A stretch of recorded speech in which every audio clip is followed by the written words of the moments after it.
स्वागत है आपका स्टडी क्लाउड चैनल पे। प्रीवियस ईयर क्वेश्चन देख रहे हैं चैप्टर वाइज बीपीएससी परीक्षा के लिए। आज का टॉपिक है रियासतों का एकीकरण। पहला प्रश्न है, भारत का महान वृद्ध व्यक्ति ग्रैंड ओल्ड मैन किसे कहा गया है? दादा भाई नौरोजी को। 1825 को मुंबई में जन्मे दादा भाई नौरोजी महान बुद्धिजीवी, अर्थशास्त्री, शिक्षा शास्त्री, समाजसेवी तथा उदारवादी नेता के साथ कपास व्यापारी भी थे, जिन्हें भारत का महान वयोवृद्ध पुरुष यानी grand old man of India कहा जाता है।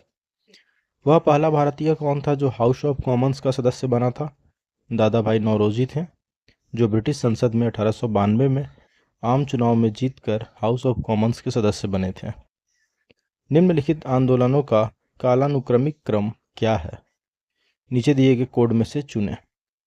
तो सबसे पहले होता है इंडिगो आंदोलन यानी नील विद्रोह 1859-60 में, इसके बाद पाटनी आंदोलन, इसके बाद डेक्कन दंगे 1875-76 और लास्ट में पंजाब में भूमि अलगाव के खिलाफ आंदोलन। जवाहरलाल के बौद्धिक विकास में फरवरी 1927 में ब्रुसेल्स कांग्रेस में औपनिवेशिक दमन और साम्राज्यवाद के विरुद्ध उनकी सक्रिय भागीदारी के साथ एक मोड़ आया। यह शब्द किसने लिखा है? यह लिखा गया है एस गोपाल के द्वारा। जवाहरलाल के बौद्धिक विकास में फरवरी 1927 में ब्रसेल्स कांग्रेस के औपनिवेशिक दमन और साम्राज्यवाद के विरुद्ध उनकी सक्रिय भागीदारी के साथ मोड़ आया। इसमें शब्द जवाहरलाल के जीवनी लेखक एस गोपाल द्वारा ये कहे गए।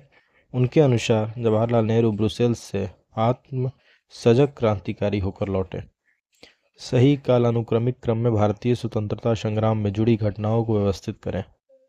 मुस्लिम उद्धार दिवस, कांग्रेस मंत्रालयों का इस्तीफा होता है 29-30 अक्टूबर 1939 को। इसके बाद होता है 22 दिसंबर को मुस्लिम उद्धार दिवस 1939 में। व्यक्तिगत सत्याग्रह 17 अक्टूबर 1940 और डायरेक्ट एक्शन डे मनाया गया 16 अगस्त 1946 को। सूची दिए गए हैं, इनका सही मिलान करें।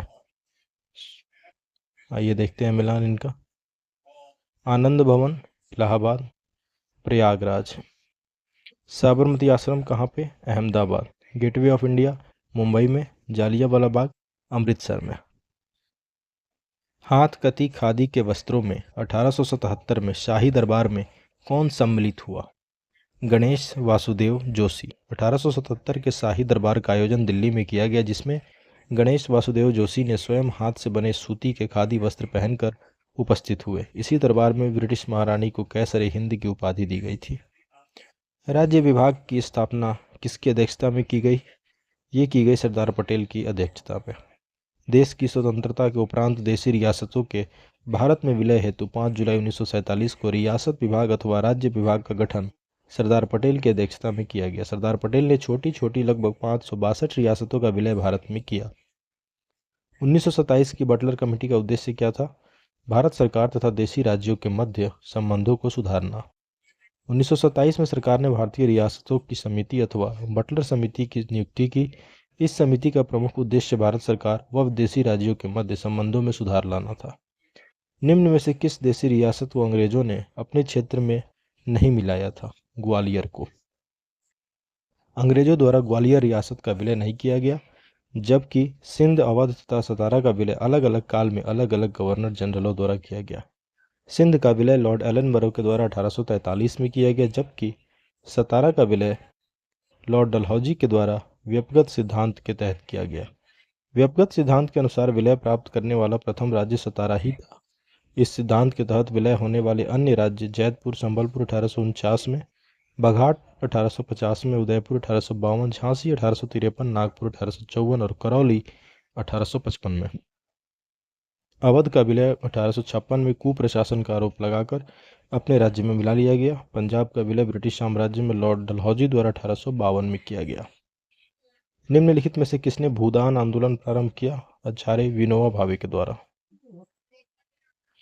भूदान आंदोलन आचार्य विनोबा भावे के द्वारा 1951 में आंध्र प्रदेश के पोचमपल्ली यानी वर्तमान में तेलंगाना में स्थित जो जगह है उससे स्वैच्छिक भूमि सुधार आंदोलन के लिए चलाया गया।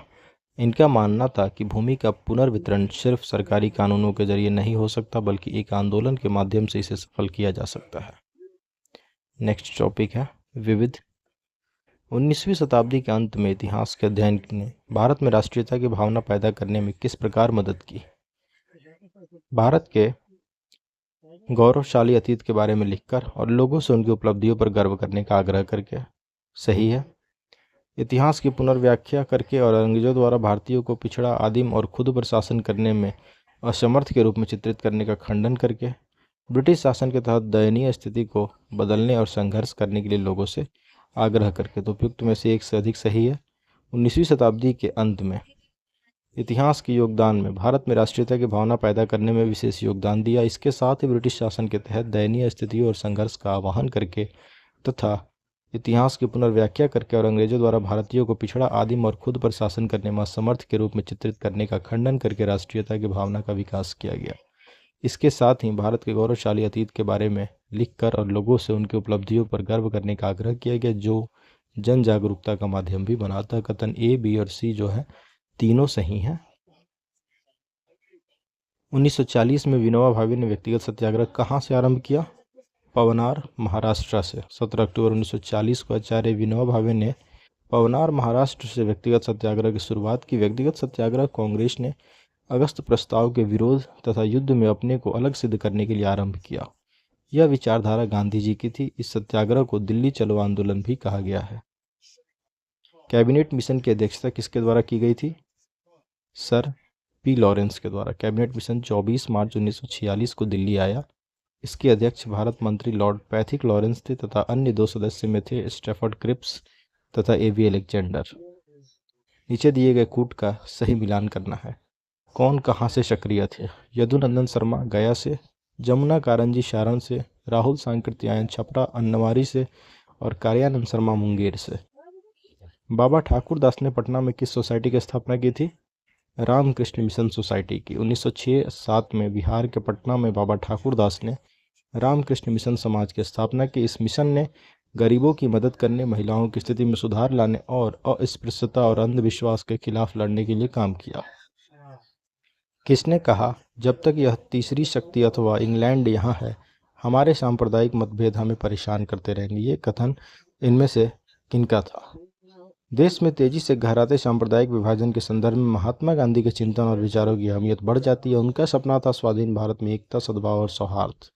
जब कभी उन्हें सांप्रदायिक तनाव की कोई सूचना मिलती तो वो बहुत विचलित हो जाते थे। गांधी जी ने कहा, जब तक यह तीसरी शक्ति अथवा इंग्लैंड यहाँ है, हमारे सांप्रदायिक मतभेद हमें परेशान करते रहेंगे। चूंकि ऑप्शन में उनका नाम कहीं नहीं है, इसलिए ऑप्शन ई जो है वो सही उत्तर है। उपयुक्त में से कोई नहीं। तो ये कथन महात्मा गांधी का था। सुरेंद्र नाथ बनर्जी को सिविल सर्विसेज के किस वर्ष निलंबित किया गया? इन्हें निलंबित किया गया 1874 में। सुरेंद्र नाथ बनर्जी को सिविल सर्विसेज से वर्ष 1874 ईस्वी में निलंबित कर दिया गया। सुरेंद्र नाथ बनर्जी इतिहास में भारतीय स्वतंत्रता संग्राम सेनानी होने के कारण विख्यात हैं। इनका जन्म 10 नवंबर 1848 को बंगाल के एक ब्राह्मण परिवार में हुआ। 1871 में इन्होंने सिविल सर्विसेज परीक्षा उत्तीर्ण की थी। बनर्जी को सिलहट में नियुक्त किया गया था, परंतु क्रियान्वयन संबंधी अनियमितताओं के आरोप में उन्हें इस पद से हटा दिया गया। कालांतर में ये भारतीय राष्ट्रीय कांग्रेस के 2 बार अध्यक्ष भी रहे थे। ब्रिटिश शासन काल में संविधान के विकास में कौन सा कानून ऐतिहासिक नहीं था? Protection of civil rights act 1955 जो था वो उतना ऐतिहासिक नहीं था जितना कि रेगुलेटिंग एक्ट 1773 था, 1833 का चार्टर एक्ट था और 1919 का गवर्नमेंट ऑफ इंडिया एक्ट था। ब्रिटिश शासनकाल में संविधान के विकास में regulating act 1773, charter act 1833, government of India act 1919, government of India act 1935 आदि कानूनों ने योगदान दिया था। जबकि सिविल अधिकार संरक्षण अधिनियम 1955 भारत के स्वतंत्र होने के बाद अस्पृश्यता का प्रयोग एवं बढ़ावा देने या उससे संबंधित मामलों के कारण उत्पन्न किसी प्रकार के निर्योग्यता को दंडित करने के उद्देश्य से बनाया गया था। इनमें से कौन सी जोड़ी सही है? विनोबा भावे द्वितीय व्यक्तिगत सत्याग्रही गलत है। द्वितीय व्यक्तिगत सत्याग्रही जवाहरलाल नेहरू थे। चित्तरंजन दास देशबंधु बिल्कुल सही। ऑप्शन बी जो है हमारा सही उत्तर है। निम्न में से किस कॉलेज में गांधी जी ने पढ़ाई की? गांधी जी ने पढ़ाई की थी श्यामल दास कॉलेज भावनगर में। श्यामल दास कॉलेज की स्थापना 1885 में भावनगर राज्य के महाराजा तख्त सिंह जी ने अपने दीवान श्यामल दास परमानंद दास मेहता की याद में करवाई। इसी कॉलेज में महात्मा गांधी ने पढ़ाई की थी। सन 1902 में लॉर्ड कर्जन ने 2 भारतीय सदस्यों को सम्मिलित करने के हेतु एक विश्वविद्यालय आयोग गठित किया। वे कौन थे? 2 भारतीय सदस्यों को सम्मिलित करते हुए एक विश्वविद्यालय आयोग गठित किया गया था। कौन थे वो दोनों? सैयद हुसैन बिलग्रामी और न्यायमूर्ति गुरुदास बनर्जी। 1902 में लॉर्ड कर्जन ने भारतीय विश्वविद्यालयों की स्थिति का निरीक्षण करने और उनकी कार्य क्षमता में सुधार हेतु सुझाव देने के लिए एक आयोग की नियुक्ति की। आयोग के सुझावों के आधार पर 1904 में भारतीय विश्वविद्यालय अधिनियम पारित किया गया। इस अधिनियम के द्वारा विश्वविद्यालयों पर सरकारी नियंत्रण बढ़ा दिया गया। इसके 2 भारतीय सदस्य सैयद हुसैन बिलग्रामी और न्यायमूर्ति गुरुदास बनर्जी थे। मदरलैंड को किसने प्रकाशित किया? मजहरुल हक ने। 1920 के मध्य में हिंदुस्तानी सेवा दल की शुरुआत किसने की? एनएस हार्डिकर ने। बम्बई योजना में प्रस्ताव कौन सा था? बम्बई प्लान एक ऐसा नाम है जिसे द्वितीय विश्व युद्ध के युग में भारत की स्वतंत्रता के बाद की अर्थव्यवस्था के विकास के प्रस्तावों के लिए तैयार किया गया।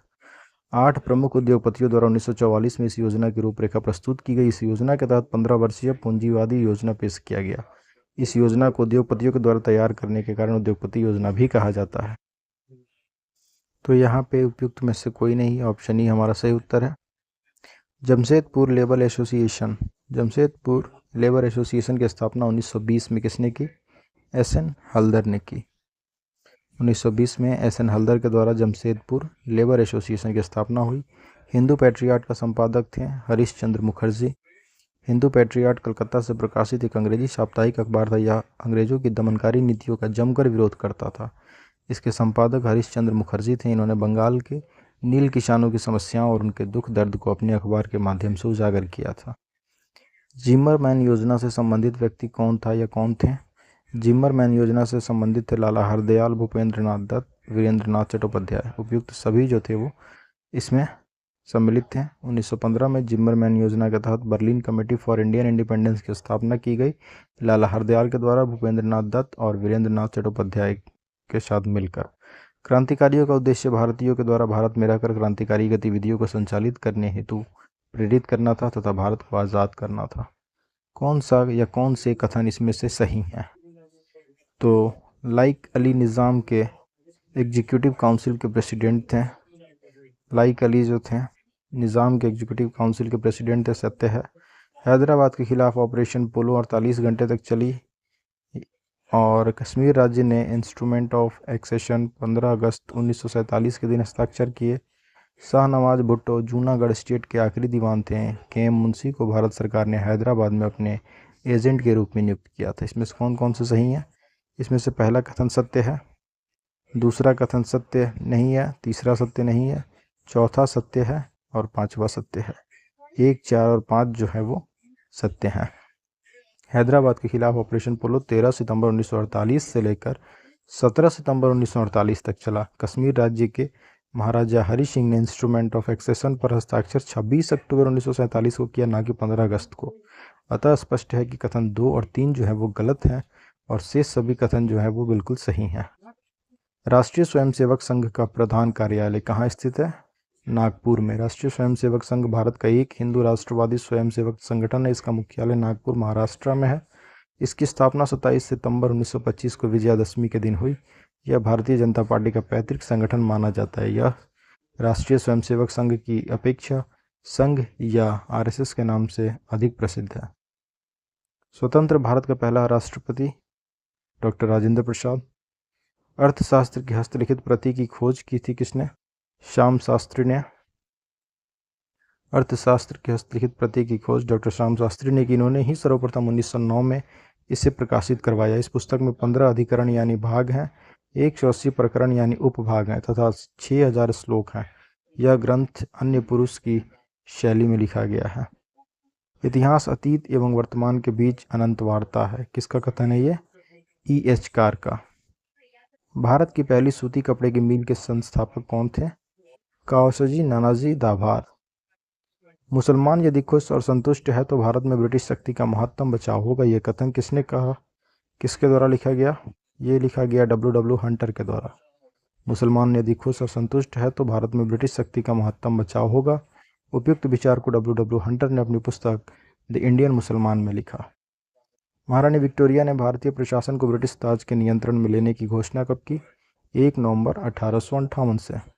महारानी विक्टोरिया ने भारतीय प्रशासन को ब्रिटिश ताज के नियंत्रण में लेने की घोषणा 1 नवंबर 1858 को की। इलाहाबाद में लगे दरबार में लॉर्ड कैनिंग ने कहा, उद्घोषणा में भारत में कंपनी के शासन को समाप्त कर भारत का शासन सीधे क्राउन के अधीन कर दिया गया। एक भारत मंत्री या सचिव तथा 15 सदस्यों वाली इंडिया काउंसिल की स्थापना की गई। लॉर्ड गवर्नर जनरल कैनिंग को वायसराय की उपाधि प्राप्त हुई। ट्रेड यूनियन आंदोलन के क्रांतिकारी चरण का समय क्या था? 1926 से लेकर 1939 तक का। ट्रेड यूनियन आंदोलन का क्रांतिकारी चरण 1926 से 1939 तक का माना जा सकता है। यद्यपि 1920 में एनएम जोशी, जोसेफ बैप्टिस्टा तथा लाला लाजपत राय के प्रयासों से अखिल भारतीय ट्रेड यूनियन कांग्रेस की स्थापना हुई। 1926 में ट्रेड यूनियन एक्ट पारित हुआ। बलदेव सहाय ने महाधिवक्ता के पद से त्यागपत्र कब दिया? 1942 में। 9 अगस्त 1942 को जब भारत छोड़ो आंदोलन शुरू हुआ तब अंग्रेजों ने काफ़ी बर्बर तरीके से जनता के ऊपर कार्यवाही की। बड़े नेताओं को गिरफ्तार कर लिया गया। इसी के विरोध स्वरूप बिहार के महाधिवक्ता बलदेव सहाय ने त्यागपत्र दे दिया 1942 में।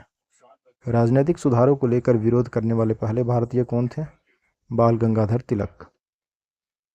अंग्रेजी शासनकाल में भारत का कौन सा क्षेत्र अफीम उत्पादन हेतु प्रसिद्ध था? बिहार। शारदा मणि कौन थी? रामकृष्ण परमहंस की पत्नी। नेक्स्ट, किसने कहा था कांग्रेस आंदोलन न तो लोगों द्वारा प्रेरित था, न ही यह उनके द्वारा सोचा या योजनाबद्ध किया गया था? ये कथन है सर सैयद अहमद का। सर सैयद अहमद खान ने 1828 में कहा कि कांग्रेस आंदोलन न तो जनता द्वारा प्रेरित था, न ही उनके द्वारा सोचा गया या योजनाबद्ध किया गया था।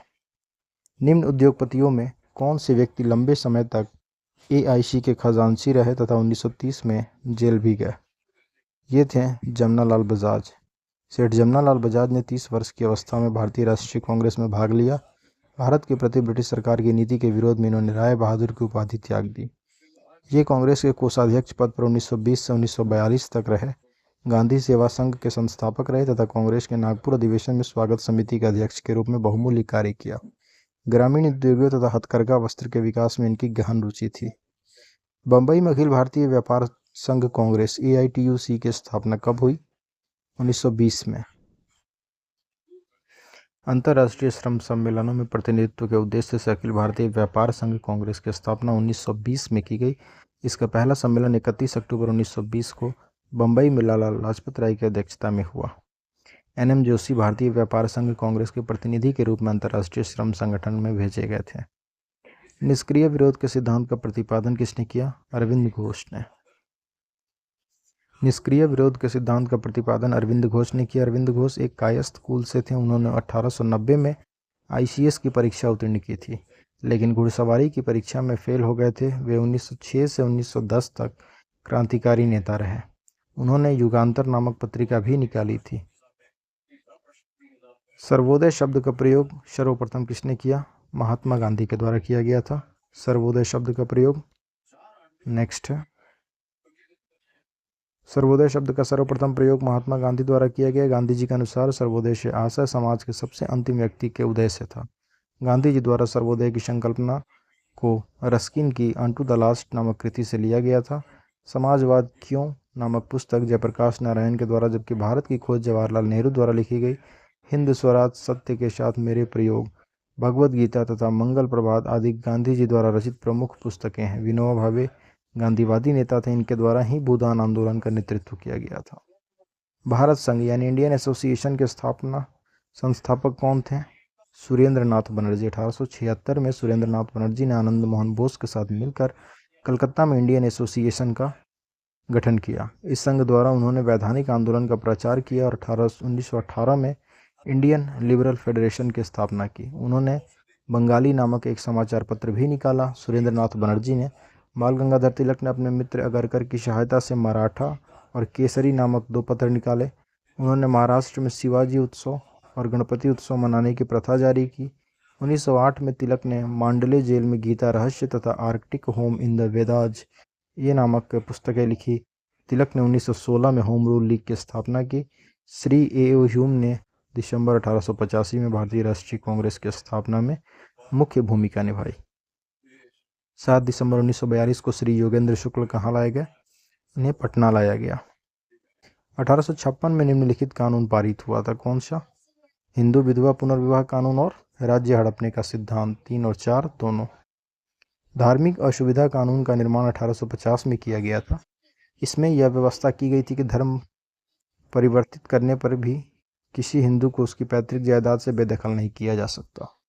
इससे उच्च वर्गीय हिंदुओं के ईसाई बनने पर उत्पन्न होने वाली कठिनाइयां दूर हो गईं। सती निषेध अधिनियम 1829 के नियम 17 के द्वारा पारित किया गया।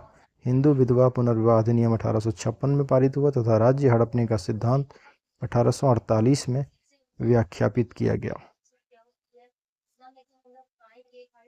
कम्युनिस्ट इंटरनेशनल का सदस्य बनने वाला पहला भारतीय एम.एन. राय थे। एम.एन. राय कम्युनिस्ट इंटरनेशनल के पहले भारतीय सदस्य थे जिन्होंने लेनिन के समय मिलकर उपनिवेशों के प्रति कम्युनिस्ट इंटरनेशनल की नीति तैयार की। राय के नेतृत्व में 7 भारतीयों ने मिलकर अक्टूबर 1920 में ताशकंद में भारतीय कम्युनिस्ट पार्टी की स्थापना की। सारे देश में समाजवादी और कम्युनिस्टों के कुछ दल अस्तित्व में आए। बम्बई में श्रीपाद अमृत डांगे, इन्होंने गांधी और लेनिन नामक पर्चा प्रकाशित किया तथा पहले समाजवादी साप्ताहिक दी सोशलिस्ट की शुरुआत की। मुजफ्फर अहमद ने बंगाल में नवयुग निकाला तथा बाद में कवि काजी नजरुल इस्लाम के सहयोग से बंगाल नामक पत्र की स्थापना की। इंडियन अनरेस्ट का लेखक कौन था? वैलेंटाइन सिरोल। इंडियन अनरेस्ट का लेखक वैलेंटाइन सिरोल था। इसने अपनी पुस्तक में तिलक को भारतीय अशांति का जन्मदाता की संज्ञा दी। दादा भाई नौरोजी ने poverty and un British rule in India, Annie Besant ने न्यू इंडिया, लाला लाजपत राय ने यंग इंडिया, हैप्पी इंडिया, ये सब पुस्तकें इन सभी के द्वारा प्रकाशित किए गए। उस क्षेत्र की पहचान करें जहाँ से यूरोप वासियों को सर्वोत्तम सोरा और अफीम मिलता था। बिहार से मिलता था इन्हें। भारत में कागज़ का प्रयोग कब प्रारंभ हुआ? 12वीं शताब्दी में। कागज़ के आविष्कार का श्रेय चीन के काई लून नामक व्यक्ति को है जिसने ईसा के प्रारंभिक वर्षों में आविष्कार किया। भारत में कागज़ का प्रयोग 12वीं सदी में प्रारंभ माना जाता है। सर स्टैफर्ड क्रिप्स दिल्ली कब पहुंचे थे? 23 मार्च 1942 को। द्वितीय विश्व युद्ध में मित्र राष्ट्रों की कमज़ोर हो रही स्थिति के कारण भारत का सहयोग प्राप्त करने के लिए ब्रिटेन ने क्रिप्स मिशन को भारत भेजा था। 23 मार्च 1942 को क्रिप्स मिशन दिल्ली पहुंचा। किसकी कानून समस्या के समाधान हेतु महात्मा गांधी को 1893 में दक्षिण अफ्रीका बुलाया गया था? गुजरात के दादा अब्दुल्ला के। ये दक्षिण अफ्रीका में रहते थे। दादा अब्दुल्ला अपने एक मुकदमे के सिलसिले में गांधी जी को इन्होंने दक्षिण अफ्रीका बुलाया था। स्वतंत्रता, समानता और भ्रातृत्व, इसकी प्रेरणा कहाँ से आई? फ्रेंच क्रांति से, फ्रेंच रिवॉल्यूशन से। फ्रांसीसी इतिहास की एक महत्वपूर्ण घटना थी फ्रांस की क्रांति 1789 से 1799 तक चली। इस क्रांति में फ्रांस में गणतंत्र की स्थापना तथा स्वतंत्रता, समानता और भ्रातृत्व का नारा दिया गया। पुणे की यरवदा केंद्रीय जेल महाराष्ट्र की सबसे बड़ी जेल है। इसकी स्थापना ब्रिटिश द्वारा किस वर्ष में की गई थी? 1871 में। समाजवाद का समर्थक कौन था? 1933 में ब्रिटिश शासन देशी राज्यों, जमींदारवाद और पूंजीवाद को उखाड़ फेंकना चाहता था। कौन था ये? पंडित जवाहरलाल नेहरू। किसने 1921 में पहली बार पूर्ण स्वतंत्रता की मांग को उठाया? मौलाना हसरत मोहानी ने। प्रसिद्ध उर्दू शायर एवं कांग्रेसी नेता हसरत मोहानी ने 1921 में कांग्रेस के अहमदाबाद अधिवेशन में पहली बार पूर्ण स्वराज की मांग की। इस अधिवेशन की अध्यक्षता अजमल खां ने की थी। नेक्स्ट है, सुमेलित कीजिए। बारदोली गुजरात में, चौरी चौरा कांड उत्तर प्रदेश में, यरवदा जेल महाराष्ट्र में, नोआखाली पश्चिम बंगाल में। सन 1932 में निम्न में से एक आदेश पारित करके अखिल भारतीय राष्ट्रीय कांग्रेस समिति को गैर कानूनी करार दे दिया गया। वह कौन सा आदेश था? गैर कानूनी संघ अध्यादेश, अनलॉफुल एसोसिएशन ऑर्डिनेंस पास करके भारतीय कांग्रेस समिति को गैर कानूनी करार दे दिया गया था। 4 जनवरी 1932 को गैर कानूनी संघ अध्यादेश के तहत कांग्रेस तथा उसके सहयोगी संगठनों को अवैध घोषित करके उनके भवन, कार्यालय तथा संपत्ति पर कब्जा कर लिया गया। वर्ष 1946 से 50 के दौरान संविधान सभा का अध्यक्ष कौन था? राजेंद्र प्रसाद। 1934 में बनी बिहार सोशलिस्ट पार्टी के सचिव कौन थे? जयप्रकाश नारायण। बिहार सोशलिस्ट पार्टी की स्थापना 1931 में हुई। गंगा शरण सिन्हा, रामवृक्ष बेनीपुरी और रामानंद मिश्रा के द्वारा की गई। 1934 में बिहार सोशलिस्ट पार्टी औपचारिक स्थापना पटना के अंजुमन इस्लामिया हॉल में हुई, जिसके अध्यक्ष आचार्य नरेंद्र देव थे और सचिव जयप्रकाश नारायण थे। इसका तालमेल कांग्रेस सोशलिस्ट पार्टी से रहा और कांग्रेस को समाजवादी विचारों को अपनाने के लिए प्रेरित करने के लिए इसकी महत्वपूर्ण भूमिका रही। All India trade union Congress का प्रथम अध्यक्ष कौन था? लाला लाजपत राय। लाला लाजपत राय जिन्होंने 31 अक्टूबर 1920 को बम्बई अधिवेशन की अध्यक्षता की थी, ये 1920 में all India trade union Congress की स्थापना में थे और ये पहले अध्यक्ष गरम दल के थे लाला लाजपत राय। अगस्त 1923 के बनारस हिंदू महासभा के अधिवेशन की अध्यक्षता स्वामी श्रद्धानंद के द्वारा की गई।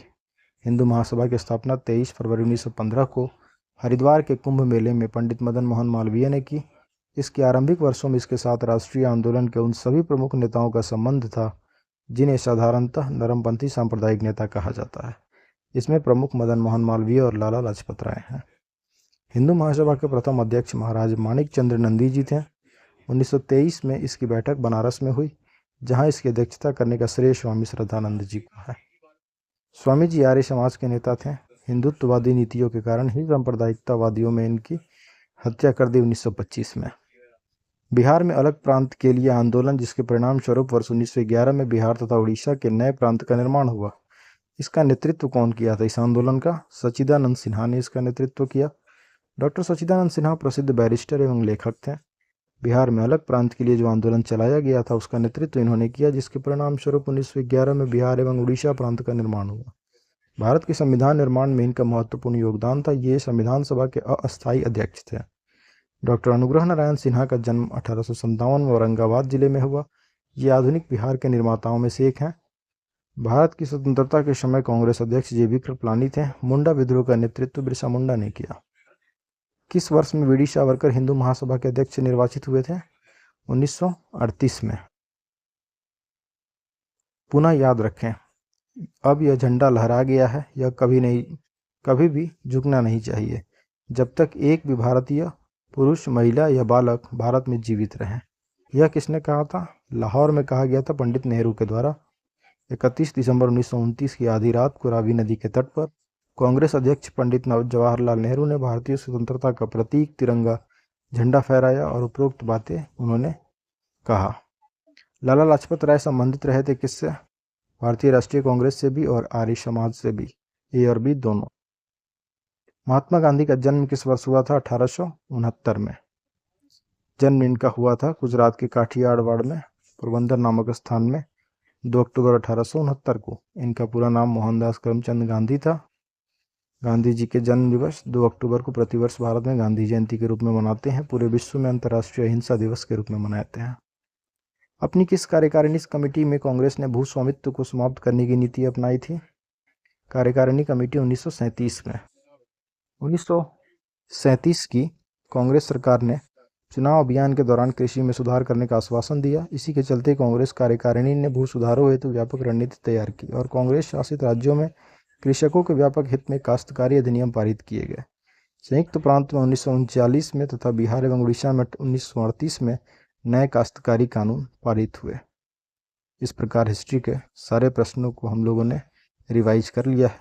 अगले वीडियो में हम देखेंगे geography. Thanks for watching. Keep supporting study cloud. Thank you so much.